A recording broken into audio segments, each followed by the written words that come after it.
Gusto mo ba na siya na naman ang mababaliw sa kasunod-sunuran sa iyo?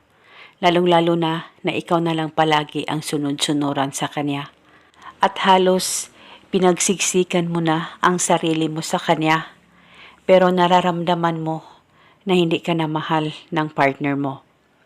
At hindi naman kayo hiwalayng dalawa, pero ngayon nakaramdam ka ng lungkot dahil ikaw na lang palagi ang umiintindi sa kanya. Kaya ngayon, may ituturo ako sa inyo na napaka-epektibong ritual upang siya na naman ang maging sunod-sunuran sa iyo.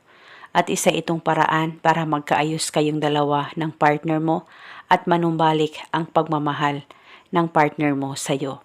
Basta dapat palaging buo ang loob at tiwala mo sa mga ganitong pamamaraan. At dapat wala kang pagdududa o pagdadalawang isip na gawin ito.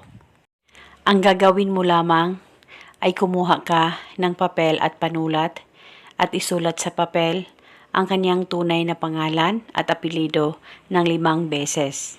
At pagkatapos ay kunin mo ang panty mo na hindi pa nalabahan at ilagay mo ang papel sa gitna ng panty mo at sabay mong tupiin ito.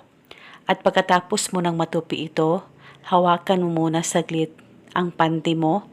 Ipikit ang mga mata mo, pakaisipin mo siya ng mabuti, mag-focus at mag-concentrate ka at ibulong mo ang mga salitang ito.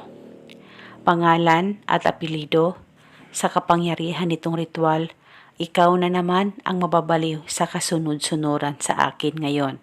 Ibulong mo lamang ito ng 5 beses. At pagkatapos ay pwede mong ilagay sa plastic itong panty mo at itago sa safe na walang makakakita at makakaalam. Itago ito hanggang kailan mo gusto. At dapat, kung gagawa ka ng ritual na ito, ay ang panty mo ay hindi pa nalabahan dapat. At paniguradong mapabilis po ang epekto nito. At itago itong panty mo hanggang kailan mo gusto.